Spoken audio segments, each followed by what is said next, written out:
Kelihatan nggak paparan saya, Dina? Dina,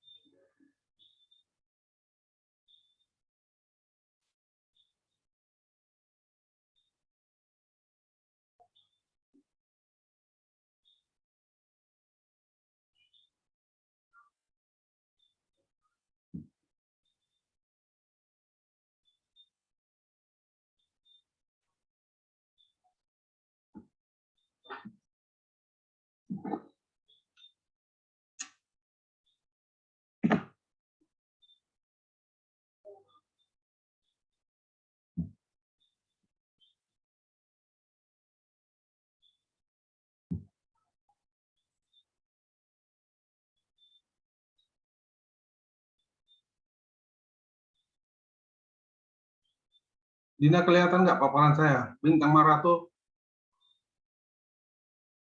Kelihatan, Pak. baik. Jangan lupa isi absensinya di chat ya, di chat.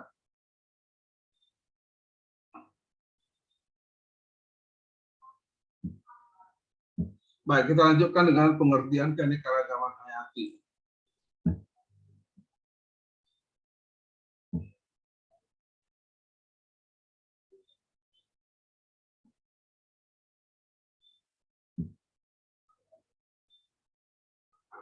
Ada beberapa definisi dari keanekaragaman hayati ini.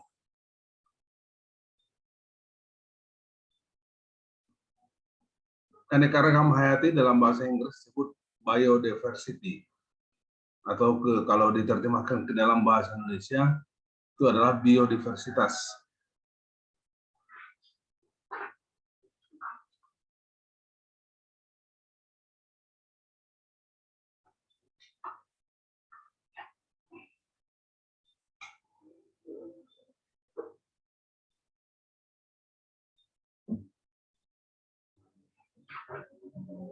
Ini adalah istilah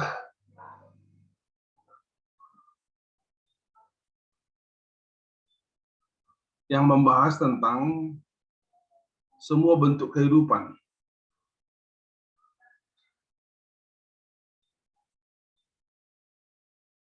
mencakup gen, spesies dari tumbuhan, hewan, mikroorganisme, ekosistem, dan proses-proses ekologi, di mana makhluk hidup tadi hidup atau merupakan bahagiannya.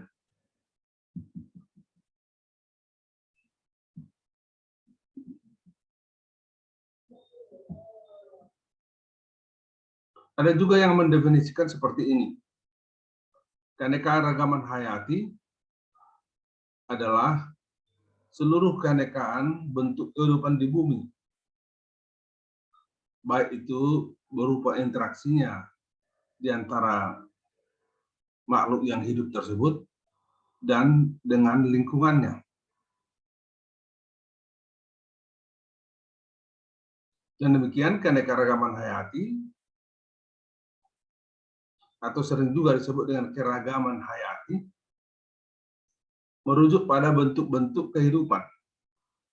Misalnya tanaman yang berbeda-beda spesiesnya, hewan yang berbeda-beda spesiesnya, dan mikroorganisme dan gen-gen yang terkandung di dalamnya. Dan juga ekosistem yang mereka bentuk.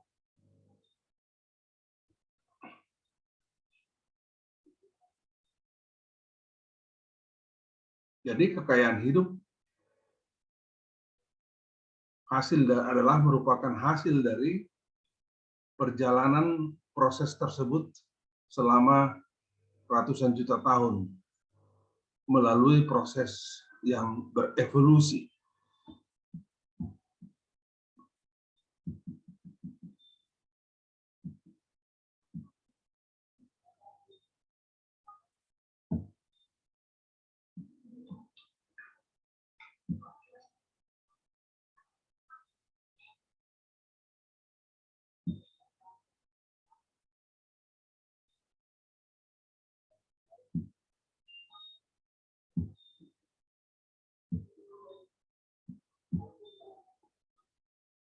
Ingin paparkan dulu makalah saya pada suatu seminar di Humbang Hasundutan. Judul makalah saya adalah Konservasi Biodiversitas Tanaman Khas Langka dan Komersial di Tanah Batak. Makalah ini saya paparkan tahun 2015 di Bakti Raja Humbang Hasundutan.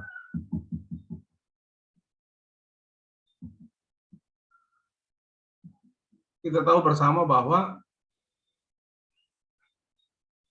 Gunung Toba meletus sekitar 74.000 tahun yang lalu. Kalau sekarang berarti kan sekitar 80.000 tahun yang lalu. Ini makalahnya 2015.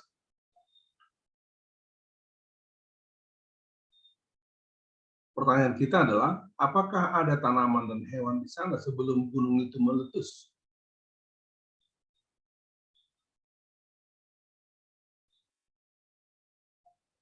Kalau ada, apakah ada yang tersisa?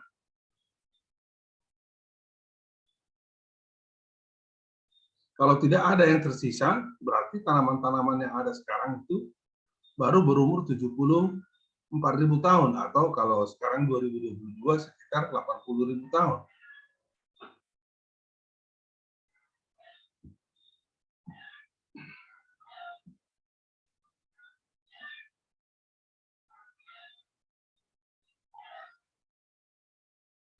Andai kan ada yang tersisa,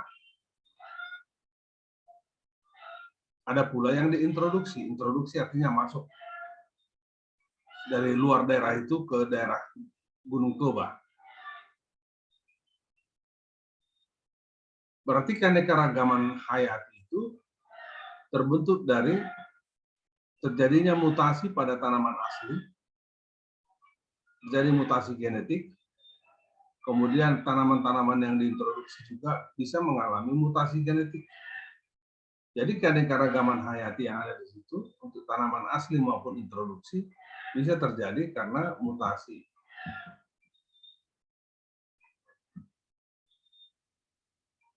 Apa yang dimaksud dengan konservasi? Kalau diterjemahkan, konservasi itu artinya adalah pelestarian. Secara operasional, konservasi itu adalah pengelolaan dan peningkatan kualitas biodiversitas dan nilai-nilai dari biodiversitas tersebut.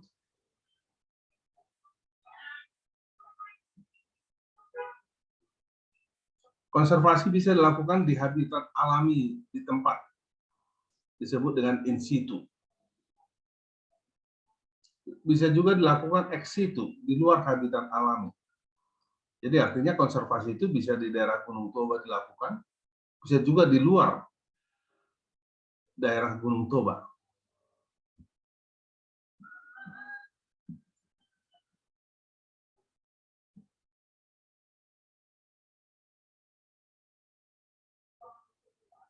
Kembali saya ulangi, biodiversitas itu artinya keanekaragaman hayati. Hayati bio. Keanekaragaman diversitas. Keanekaragaman bentuk-bentuk kehidupan, baik tanaman, hewan, dan mikroorganisme serta gen-gen yang terkandung di dalamnya, dan juga ekosistem yang mereka bentuk. Jadi ada komponen biotik, itu makhluk hidupnya, dan ada komponen abiotik, yaitu yang tidak hidup, misalnya batu, air, udara.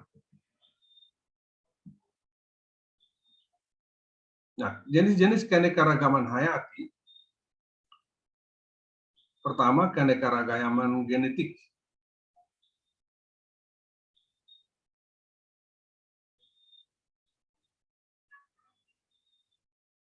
Yaitu perbedaan antar genotipe dalam spesies yang sama.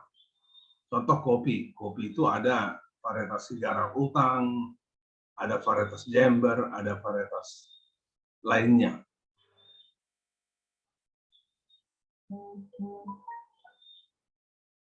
Mangga ada mangga Bakara, ada mangga Malang.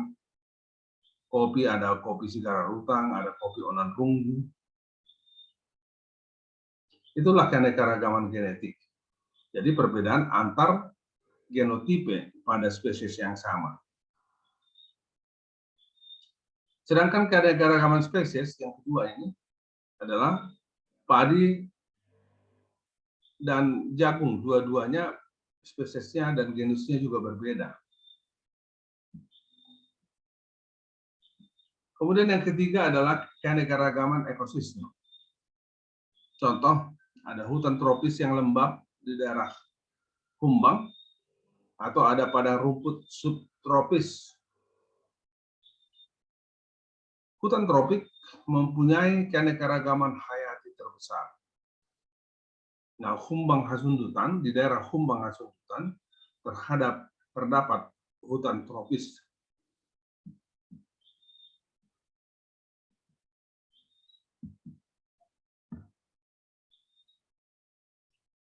Apa yang dimaksud dengan tanaman khas dibandingkan dengan tanaman langka? Tanaman khas terdapat di satu daerah tertentu saja. Tanaman langka jumlahnya sangat sedikit. Tanaman komersial, tanaman yang diperdagangkan.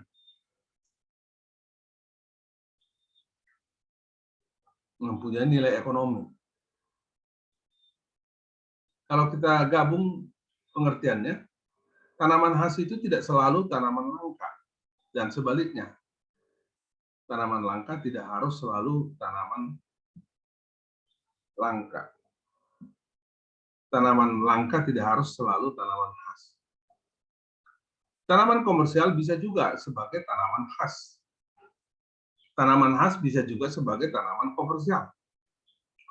Jadi kadang-kadang tidak beririsan mereka. Sekali lagi, tidak selalu tanaman khas itu adalah tanaman langka, dan sebaliknya. Tidak selalu tanaman komersial itu adalah tanaman khas.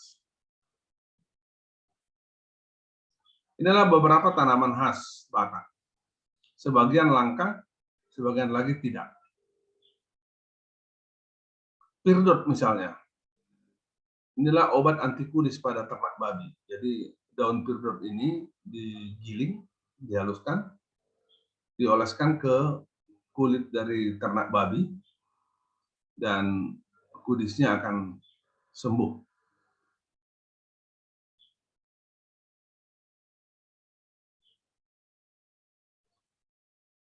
Yang saya maksud dengan Batak itu berarti kan daerah sekitar Gunung Toba lah. Termasuk Samosir, Toba Samosir,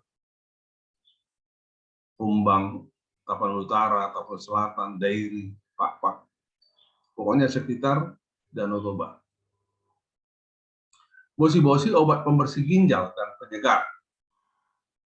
Jadi kalau ini dimasak, diminum airnya akan membersihkan ginjal dan membuat tubuh segar. Harimonting adalah obat diare. Kalau kita sakit perut, kita makan ini harimonting, diare akan sembuh. Andulpa, ini sering digunakan sebagai obat mata. Kemudian mobe adalah pengawet untuk bahan makanan. Kemudian antarasa ini peningkat nafsu makan. Berbeda dengan andaliman ya, ini bumbu masakan. Andalehat buahnya sebagai konsumsi. Sotul buah sebagai konsumsi. Rambe, makanan burung. Sihut tilangin, obat luka, ini langka. Mengapa dia disebut sihut di langit? Karena dia hidup di dalam gua. Di dalam gua, tidak keluar dari gua itu. Dia bisa hidup dengan cahaya yang intensitas rendah. Ini obat luka. Kemenyan kita tahu bersama ini untuk lupa. Kemudian anggrek ibutin, ini juga tanaman langka. Ini ada di daerah Kabupaten Samosir.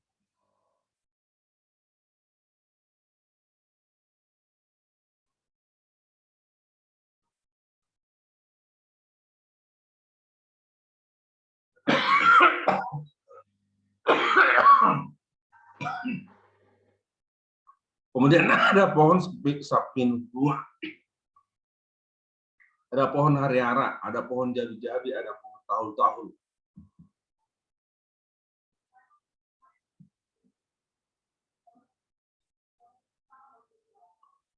Nah, geopark kalau diterjemahkan ke dalam bahasa Indonesia disebut juga taman bumi.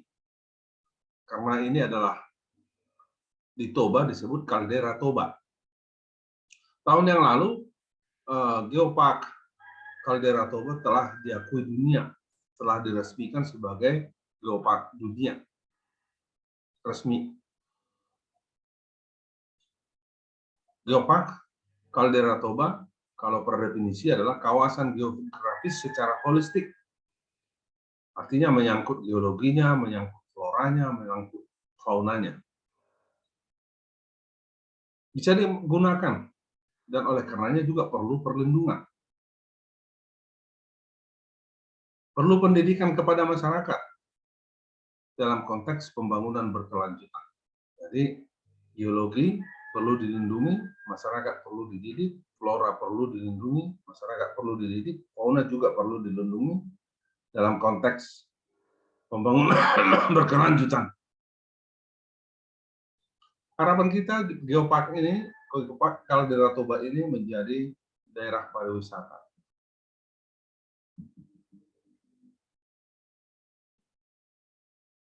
Dari paparan saya ini, saya menyimpulkan bahwa Kumbang Hasundutan yang memiliki biodiversitas yang tinggi telah memenuhi tuntutan konsep geopark kaldera Toba.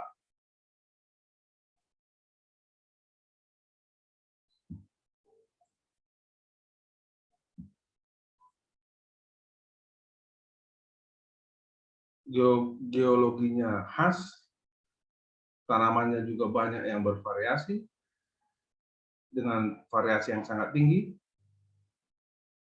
Masyarakatnya juga berbeda-beda, Pak-Pak, Toba, Simalungun, Karo. Dan tanaman-tanaman itu perlu dikonservasi di tempat in situ dan juga ex situ, perlu digalakkan untuk menopang pariwisata hayati.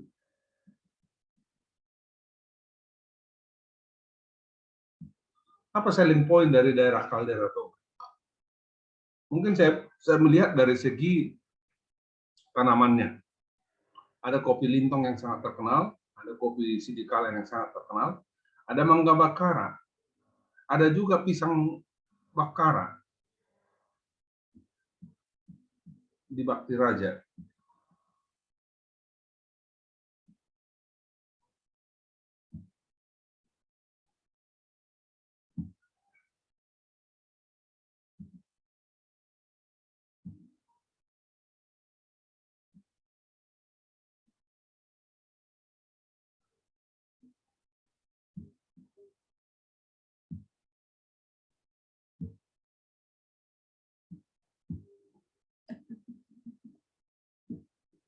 Jadi paparan saya tentang geopark kaldera Toba dalam kaitannya dengan keanekaragaman hayati telah saya paparkan. Kita lanjutkan dengan keanekaragaman hayati yang dituangkan oleh para ahli.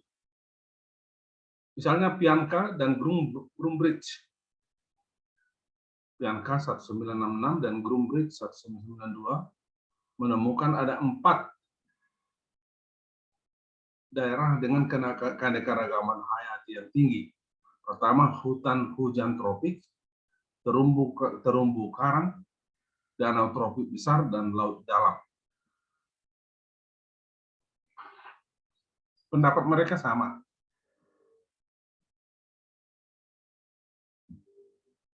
Dari 4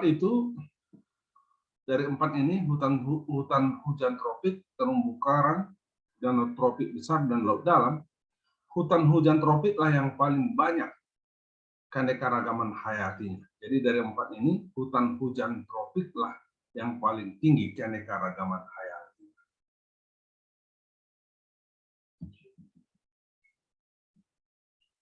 Pakar yang lain seperti Mares 1992 menemukan 4 daerah lain yang keanekaragaman hayatinya tinggi. Hutan gugur daun, padang semak, padang rumput, dan padang pasir.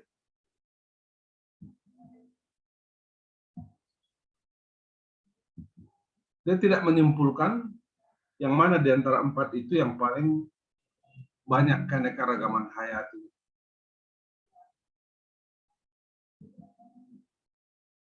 Ini saya ambil dari internet, foto ini saya ambil dari internet. Ini adalah hutan hujan tropis di Brasilia.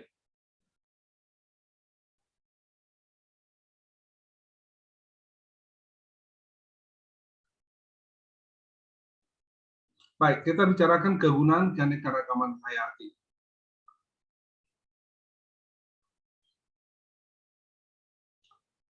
Beberapa ahli menjelaskan kegunaannya. Ini yang pertama, cara menerangkan kegunaan keanekaragaman hayati. Manfaat langsung, konsumtif. Jadi keanekaragaman hayati itu memberikan produk alami yang dapat langsung dikonsumsi oleh manusia. Penyebarannya bisa langsung dikonsumsi oleh yang bersangkutan di keluarga. Bisa juga disebarkan melalui pasar, diantaranya bahan bangunan, pangan nabati, dan hewani, pakan, kayu bakar, obat-obatan.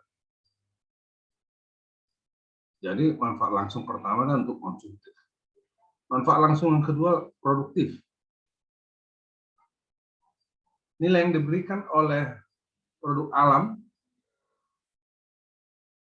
yang dipanen secara komersial bisa dikonsumsi langsung, itu yang pertama tadi, dan bisa dijual melalui pasar. Produknya sama saja, bisa bahan bangunan, bisa pangan nabati dan hewani, bisa pakan, kayu bakar, obat-obatan. Jadi kalau kita bedakan keduanya, konsumtif dan produktif, yang konsumtif tadi adalah digunakan untuk kepentingan keluarga. Sedangkan yang produktif berarti disebarkan melalui pasar.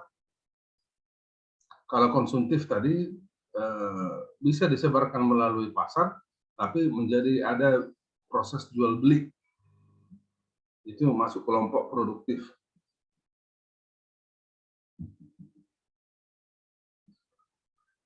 Manfaat tidak langsung, ekologis, pemilihan dan keberadaan. Ini perlu hati-hati untuk memahami ini.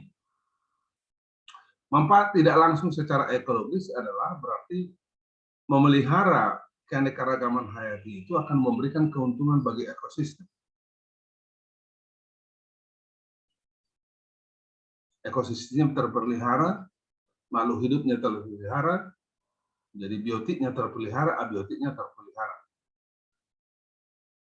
Manfaat tidak langsung secara pemilihan.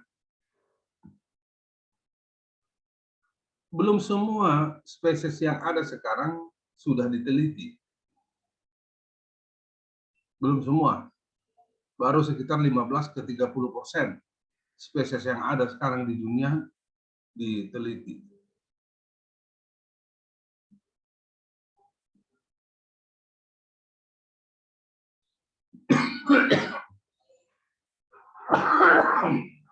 Oleh karena itu, jangan pernah ada spesies yang punah. Sebab mungkin di masa depan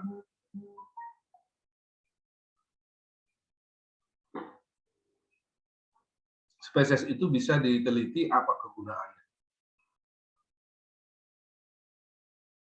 Contoh misalnya dulu orang tidak kenal, tidak tahu apa manfaat daripada bakteri yang menghasilkan antibiotika. Tapi kemudian diteliti ternyata bakteri itu menghasilkan antibiotika. Manfaat tidak langsung yang ketiga adalah keberadaan. Keberadaan. Jadi kita sebagai manusia sekarang harus mempunyai dimensi etika. Kita harus mempunyai tanggung jawab manusia. Dengan demikian kita wajib memelihara ekosistem dan sekaligus juga spesies yang ada. Baik abiotik maupun biotik kita harus pelihara. Jadi ada dimensi etika kita.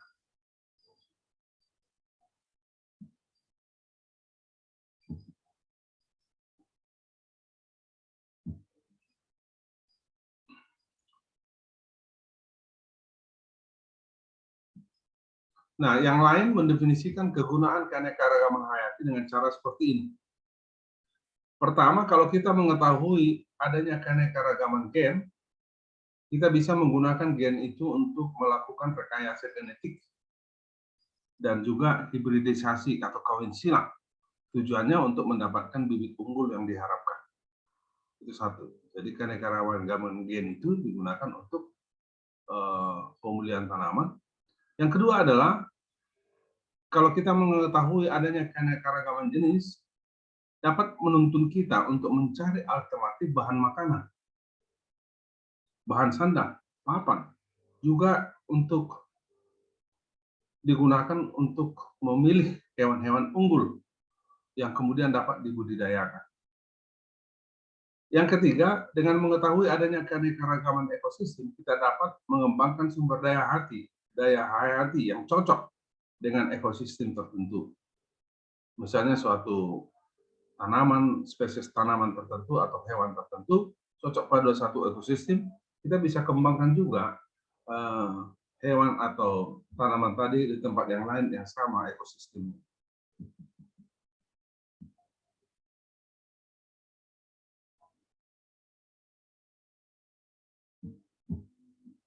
Apa permasalahan keanekaragaman hayati ini menjadi pertanyaan besar.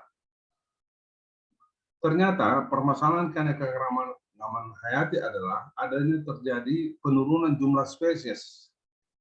Pada awal tahun 80-an, 1980, para ahli mengetahui bahwa spesies mulai mengalami kepunahan secara mendunia.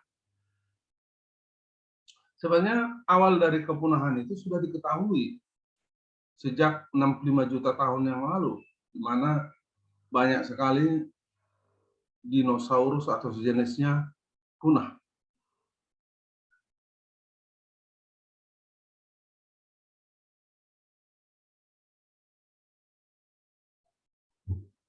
Jadi kalau 65 juta tahun yang lalu kita tahu ada komet yang jatuh ke bumi mengakibatkan kerusakan yang sangat luar biasa di bumi, sehingga dinosaurus itu mati.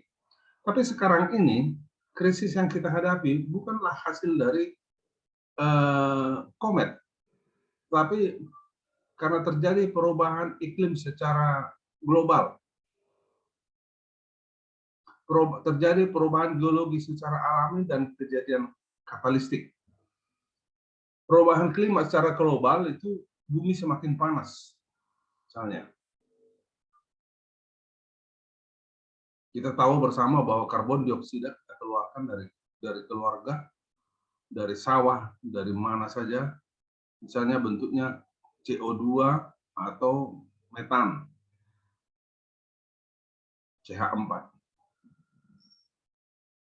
Jadi, boleh kita simpulkan bahwa krisis saat ini adalah krisis keanekaragaman hayati karena campur tangan manusia yang tidak bersahabat dengan alam. Bukan tadi bencana karena meteor, bukan. Tapi krisis yang disebabkan oleh tindakan manusia yang tidak bersahabat dengan alam. Seperti misalnya pengerusakan hutan, pembangunan yang berlebihan, eksploitasi yang berlebihan, polusi yang berlebihan, rusaknya habitat, invasi oleh spesies asing, dan berbagai faktor lain akibat dari tidak hati-hatian manusia. Itulah permasalahan keanekaragaman hayati. Jenis-jenis keanekaragaman hayati ada 3. Kita kelompokkan tadi di paparan saya tadi. Yang pertama adalah keanekaragaman hayati genetik. Keanekaragaman genetik. Kedua, keanekaragaman spesies. Ketiga, keanekaragaman ekosistem.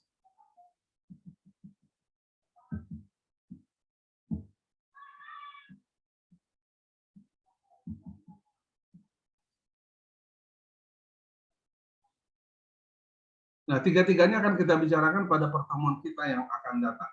Ya. Pada pertemuan kita yang akan datang.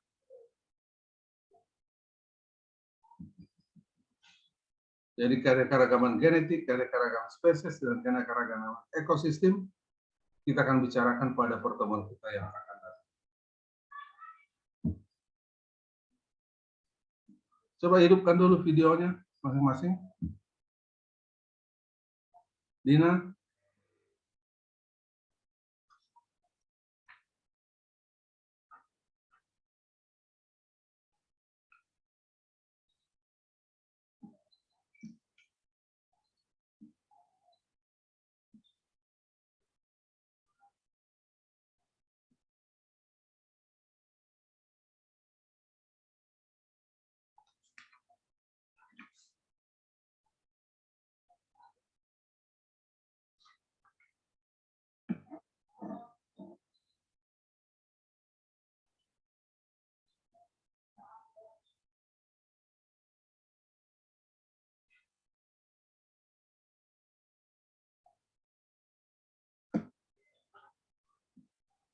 Baik, kita diskusi, ada waktu 5 menit lagi. Ada pertanyaan dari Dina dan Bintang?